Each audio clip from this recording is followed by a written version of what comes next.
మీ కృష్ణమ్మ కథలు శ్రోతలందరికీ నమస్కారం. ముందుగా మీ కృష్ణమ్మ కథలు ఛానల్ని సబ్స్క్రైబ్ చేసుకోని వారు దయచేసి వెంటనే సబ్స్క్రైబ్ చేసుకొని బెల్ ఐకాన్ని నొక్కండి. నోటిఫికేషన్ల రూపంలో కొత్త కథల వివరాలు వెంటనే మీకు అందుతాయి. అలాగే కథ నచ్చితే లైక్ చేయండి. ఈ వీడియోలో మీరు రైటర్ స్పెషల్ సిరీస్లో భాగంగా శ్రీమతి లలిత శ్రీపతి గారి ప్రేమ ఎంత బధిరం కథ రెండవ భాగాన్ని వినబోతున్నారు. ఇహ కథలోకి వెళ్ళిపోదామా? సుధకి ప్రొబేషన్ అయ్యాక మొదటి పోస్టింగ్ ఢిల్లీలో ఇచ్చారు. ఒక్కతి బాబుని పెట్టుకుని ఉండడం కష్టం, నువ్వు వెళ్ళు అని మురళికి చెప్పారు పెద్దవాళ్ళు. సరే అన్నవాడు ఒక వారం తర్వాత 2 రోజుల్లో వస్తాను అని మాయమయ్యాడు. సుధకి చేరవలసిన తారీఖు దగ్గర పడటంతో ఒక్కతీ వెళ్ళిపోదాం అనుకుంది. ఇల్లు బాబుకి స్కూలు చూసి మళ్ళీ వచ్చి బాబుని తీసుకుని వెళదామనుకుంది. అదే టైంలో దేవుడు పంపినట్లు వచ్చింది సరోజ. రాజ్యలక్ష్మి గారి ఇంట్లో పనిచేసే లక్ష్మమ్మ సరోజని తీసుకొచ్చింది. అమ్మా, ఇది నా చెల్లెలు కూతురు. అమ్మ అయ్యా లేరు. వయసులోనున్న దీన్ని నా దగ్గర ఉంచుకోవడానికి మా బస్తీ నిండా తాగుబోతోళ్ళు. మీరు సుధమ్మతో పంపితే ఆమెకు సాయంగా అన్ని పనులు చేస్తూ బాబుని చూసుకుంటుంది బ్రతిమిలాడింది లక్ష్మమ్మ. 18 ఏళ్ల సరోజ పరిస్థితి చూసి సుధకి సానుభూతి కలిగింది. ఇద్దరూ ఒకరికొకరు సాయం అనుకుంటూ బాబుని సరోజని తీసుకుని ఢిల్లీ వెళ్ళింది సుధ. ఒక 10 రోజుల తర్వాత అమెరికా నుంచి ఫోన్ చేశారు మురళి. H1 వీసా మీద అమెరికా వెళ్ళాను, ఇంకో 2-3 నెలల్లో నిన్ను ప్రవీణ్ని పిలిపిస్తాను, ఉద్యోగం చేయక్కర్లేదు, నేను అన్ని పేపర్స్ పంపేదాకా హాయిగా రెస్ట్ తీసుకో అంటూ ఫోన్ చేశాడు. మురళి ఫోన్లో చెప్పిన విషయం ఉషతో చెప్తే, నేను నీకు ముందే చెప్పాను మా అన్నయ్య గురించి. తనకి అహం ఎక్కువ. తనని కాక వేరే వాళ్ళని పొగిడినా వాళ్ళు తనకంటే ఎక్కువగా ఉన్నా సహించలేడు. అది చెల్లవని తల్లవని పెళ్ళామవని. నువ్వు నీ ఉద్యోగంలో ఇంత త్వరగా ప్రగతి సాధిస్తుంటే అసూయ. నీ చేత ఏదో రకంగా ఉద్యోగం మానిపించాలని తన ప్రయత్నం. అది ఇప్పటికీ నువ్వు గ్రహించకపోతే నీ కర్మ అని కోపంగా అంది. అవును, ఉష చెప్పింది నిజమే. తనకి అంతరంగంలో అలానే అనిపించినా మళ్ళీ ఏదో పిచ్చి ఆశ, మురళిలో మార్పు వచ్చిందేమో అని. అతని స్నేహితులు తెలిసిన వాళ్ళు మంచి స్థాయిలో ఉంటే తట్టుకోలేకపోయేవాడు మురళి. అందుకే మంచి స్నేహితులే లేరు మురళికి. అది ఎంత పెద్ద లోటో అతనికి తెలియదు. ఒక్కోసారి సుధకి అనిపించేది మురళిని చూసి, కోపం తెచ్చుకోవాలా, జాలి పడాలా? ఎందుకంటే ప్రతి మనిషికి బాధలు సంతోషాలు పంచుకోవడానికి తోడొకరుంటే అదే భాగ్యం అంటారు. కానీ మురళి ఏనాడూ అలా ఎవరితోనూ తన అంతరంగాన్ని పంచుకోలేదు. తల్లిదండ్రులు, భార్య, చెల్లి ఎవరితోనూ అంత సామీప్యం లేదు అతనికి. అసలు మురళి తనతో పెళ్లి ప్రస్తావన తేవడం నిజంగా తన మీద ప్రేమతోనా, లేక తాను IAS అవ్వకుండా ఆపడానికా అనే అనుమానం వచ్చినా ఇప్పుడు చేసేదేమీ లేదు. కనీసం ఇప్పటికైనా తనకి ఒక ఆధారం ఉంది. సివిల్స్ రాసి కలెక్టర్ కాలేకపోయాను అన్న బాధ పూర్తిగా పోయింది. ఈ బ్యాంకు ఉద్యోగంలోనే పూర్తిగా ఎదగాలి అని అంతరంగంలో గట్టిగా నిర్ణయించుకుంది సుధ. సరోజ ఇంటి పని, బాబుని చూసుకుంటుంటే సుధ ఉద్యోగం మీద బాగా శ్రద్ధ పెట్టింది. సుధ పనితనం, బ్యాంకుకి లాభాలు తెచ్చే నైపుణ్యం చూసి ప్రతి స్థాయిలో ప్రమోషన్కి వెళ్ళగానే సుధకి పై పదవి, కీలకమైన స్థానాల్లో ఇచ్చేవారు. సుధ ప్రగతి చూసి అటు పుట్టింటివారు, అత్తగారు, మామగారు పొంగిపోయారు. ఇక ఉష, కృష్ణల విషయం చెప్పక్కర్లేదు. ఉష ట్రాన్స్ఫర్లు ఉండవని ఆఫీసర్ ప్రమోషన్ కూడా తీసుకోలేదు. ఎవరికైనా సుధ గురించి చెప్పాలంటే మా వదిన అనేది కాదు, నా ఫ్రెండ్, నేనే పరీక్ష రాయించాను అనేది. సుధ కూడా ఏదైనా ముఖ్యమైన నిర్ణయం తీసుకోవాలనుంటే ఉషనే అడిగేది. నీలాంటి ఆత్మీయురాలు దొరకడం నా అదృష్టం అని సుధ అంటే, నా వల్లే కదా మా అన్నయ్య పరిచయం, తనని కట్టుకుని ఇలా అయిపోయావు అని బాధపడేది. నా రాత ఇలా ఉంటే నువ్వు తప్పించగలవా? అయినా మీ అన్నయ్య అలా ఉండబట్టే కదా నేను పట్టుదలగా ఈ స్థాయికి వచ్చాను, లేకపోతే గృహిణిగా ఇంట్లోనే ఉండేదాన్ని నవ్వేసేది సుధ. మురళి ఫోన్ చేస్తే మాట్లాడేది సుధ. ఎక్కువగా ప్రవీణ్ని మాట్లాడమనేది. నాన్న, మేమెప్పుడు వస్తాం అమెరికాకి అని అడిగితే, ఇదిగో పేపర్స్ పంపుతున్నా అనేవాడు. మొదట్లో పాపం ప్రవీణ్ నిజమని అందరికీ చెప్పేవాడు, మేము నాన్నతో అమెరికాలో ఉంటాము అని. తరువాత ప్రవీణ్ కూడా ఆశ వదిలేశాడు. ప్రవీణ్ని చూస్తేనే జాలి వేసేది సుధకి. తండ్రి లేడా అంటే పేరుకున్నాడు, కానీ తండ్రిగా ఎప్పుడూ లేడు. వేరే పిల్లలు తండ్రులతో ఆడుతూ బయటికి వెళుతూ సరదాగా ఉంటే బాధపడేవాడు. తన విజయాలకి మెప్పు ఇస్తూ అపజయాలకి కుంగిపోకుండా ధైర్యం చెప్తూ ఉండాల్సిన తండ్రి లేని లోటు ప్రవీణ్కి తెలుస్తూనే ఉండేది. ప్రవీణ్ని అన్ని సెలవులకి అమ్మమ్మ ఇంటికో నాయనమ్మ ఇంటికో పంపేది సుధ. ఇరువైపు కుటుంబాలతో ప్రవీణ్కి బాగా అనుబంధం ఏర్పడాలని, ఒంటరితనం ఉండకూడదని. ఎంత వాళ్ళందరూ ప్రేమగా చూసినా తండ్రి ప్రేమకి తాత ప్రేమకి తేడా అంతరంగంలో తెలుసు ప్రవీణ్కి. సుధకి ఎప్పుడో నమ్మకం పోయింది మురళి మీద, మళ్ళీ వచ్చి తమతో గడుపుతాడని. అందుకే వీలైనంత ప్రవీణ్తో గడుపుతూ తండ్రి లేని లోటు తెలియకుండా చేయాలనుకునేది. అలా అని మురళి మీద ప్రవీణ్కి చెడుగా చెప్పేది కాదు. పెద్ద అయితే మంచి చెడు ప్రవీణే తెలుసుకుంటాడు అనుకునేది. రామనాథం, రాజ్యలక్ష్మి దిగులు పెట్టుకున్నారు మురళి మీద. ఎంత ఫోన్లో మాట్లాడినా కొడుకును చూసి చాలా రోజులైంది, ఎలా ఉన్నాడో ఏమిటో అని. వీళ్ల పోరు పడలేక మధ్యలో వచ్చి వెళ్ళాడు, కానీ సుధని ప్రవీణ్ని తీసుకెళ్లడం గురించి ఏమీ అనలేదు. మురళి వచ్చినప్పుడు తండ్రి తెచ్చిన బహుమతులు అందరికీ చూపించి మురిసిపోయాడు ప్రవీణ్. సుధ మాత్రం నిర్లిప్తంగానే ఉండేది. సుధ జీవితం అలా అవడానికి తమ కొడుకే కారణం అని బాధపడేవారు మురళి తల్లిదండ్రులు. సుధ మాత్రం అలా అనుకునేది కాదు. తాను క్లిష్ట పరిస్థితుల్లో ఉన్నప్పుడు అత్తగారు, మామగారు ప్రవీణ్ని ఎంతో ప్రేమగా జాగ్రత్తగా చూసుకున్నారు. వాళ్ళు అలా చూడబట్టే తాను ఈ ఉద్యోగం తెచ్చుకొని ఏ ఇబ్బంది లేకుండా ఈ స్థాయికి చేరింది. ప్రవీణ్ గురించిన ఆలోచన లేకుండా ఉద్యోగం మీద దృష్టి పెట్టింది. అది తనెప్పుడూ మర్చిపోదు. అందుకే అత్తా మామలకి ఎటువంటి ఇబ్బంది లేకుండా చూసుకునేది. కుదిరినప్పుడల్లా వాళ్ళకి ఫోన్ చేయడం, అప్పుడప్పుడు వెళ్ళడం చేసేది. నేను మీ కోడల్ని అనుకోకండి, మీ కొడుకునే అనుకోండి అనేది. రామనాథం, రాజ్యలక్ష్మి విజయవాడలో సొంత ఇంటికి మారిపోయారు.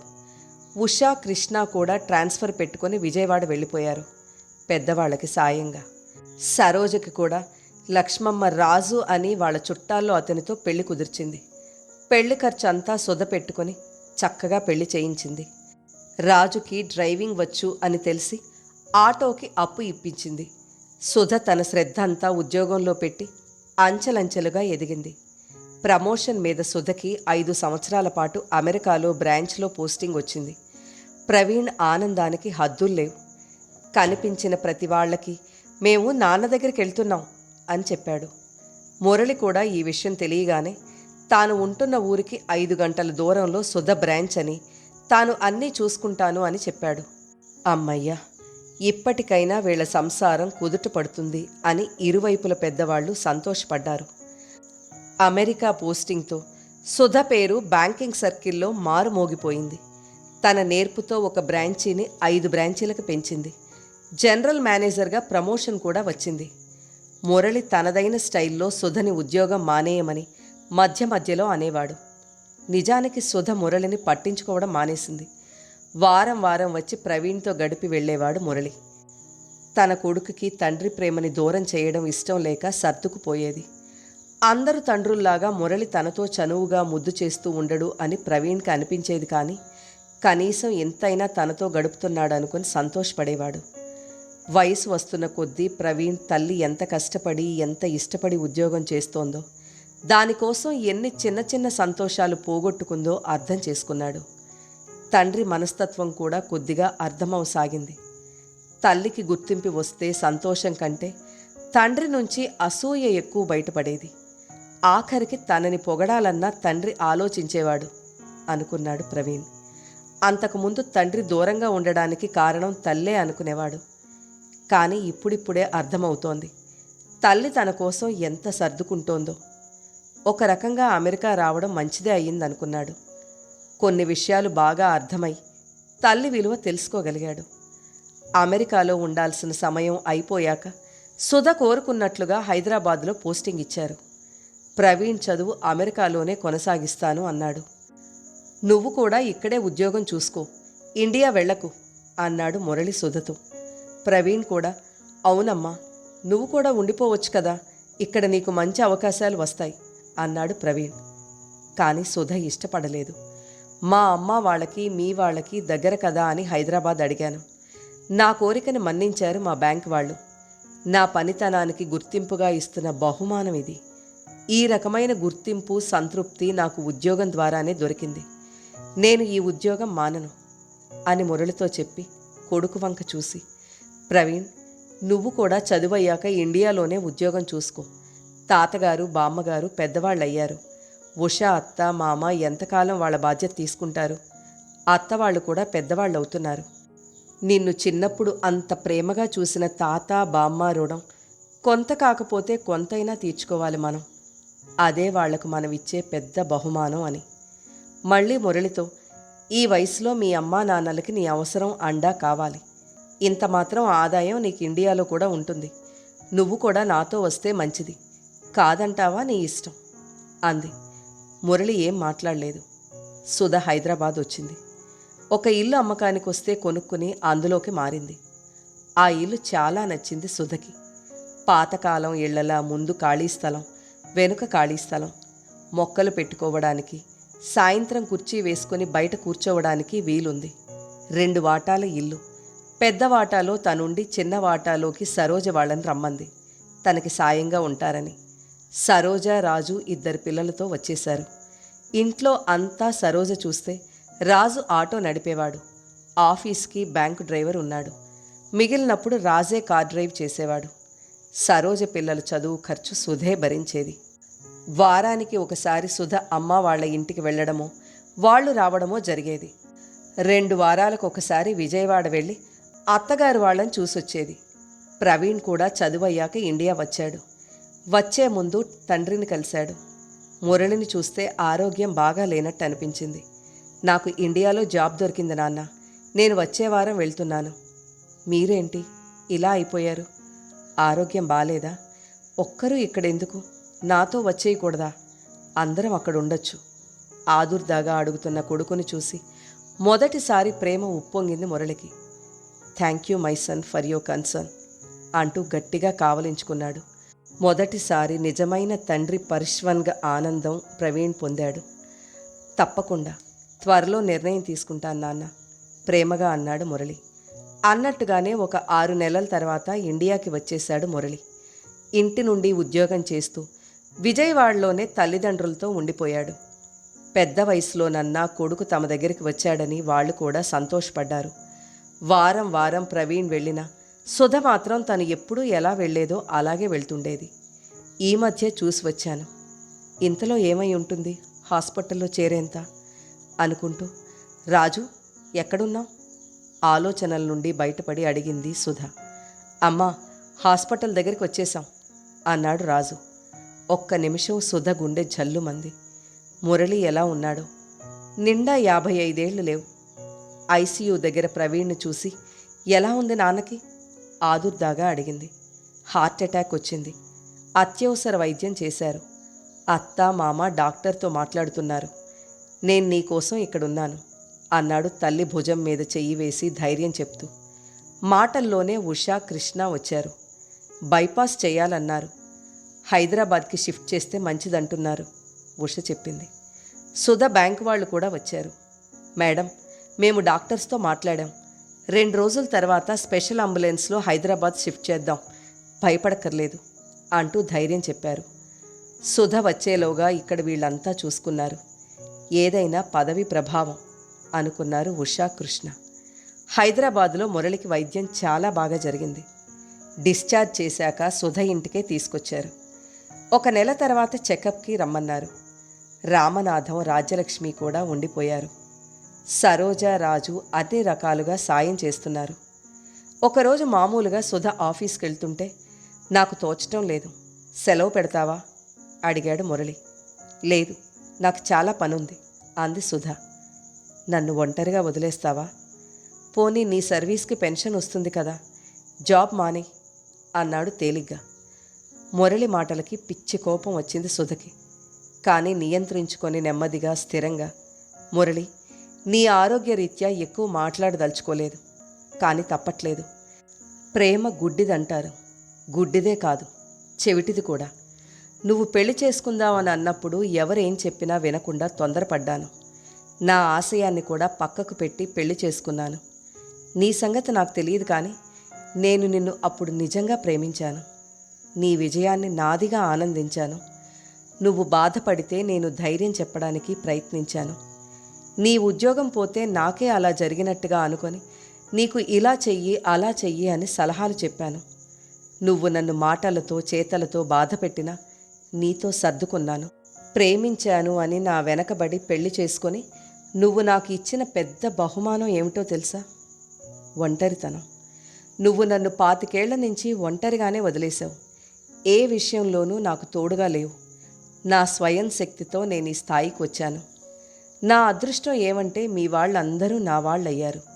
వాళ్ల ప్రోత్సాహంతో నేను ఇబ్బంది లేకుండా ప్రవీణ్ణి పెంచాను. ఆడదానికి భర్త పోతే సమాజం సానుభూతి చూపుతుంది. అదే భర్త వదిలేస్తే ఆమెదే తప్పంటారు. నేను అలాంటి ఎన్నో అవమానాలు పొందాను. అసలైన ఒంటరితనం నాకు తెలుసు. నువ్వు ఎప్పుడూ స్వార్థపరుడవే. నీకు నువ్వు తప్ప ఈ ప్రపంచంలో ఎవరూ ముఖ్యం కాదు. నీ అవసరాన్ని బట్టి వస్తూ పోతూ ఉంటావు. నాకు వస్తున్న గుర్తింపు నువ్వు భరించలేక నన్ను ఉద్యోగం మానేయమంటున్నావు. అది నాకు తెలుసు.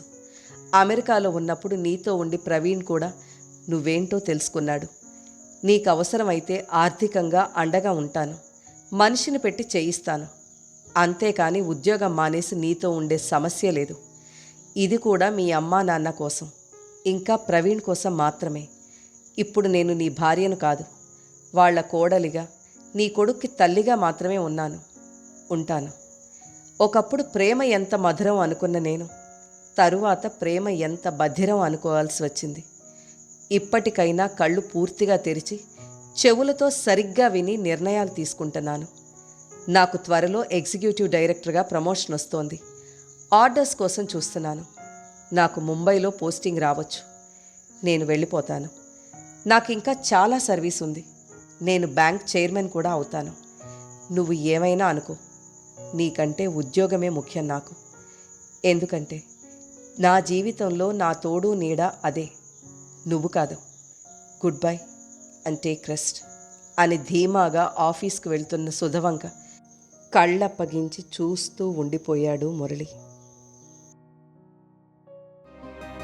కథ నచ్చితే లైక్ చేయండి. మీరు లైక్ చేయడం వల్ల మరింత మందికి ఈ కథలు చేరతాయి.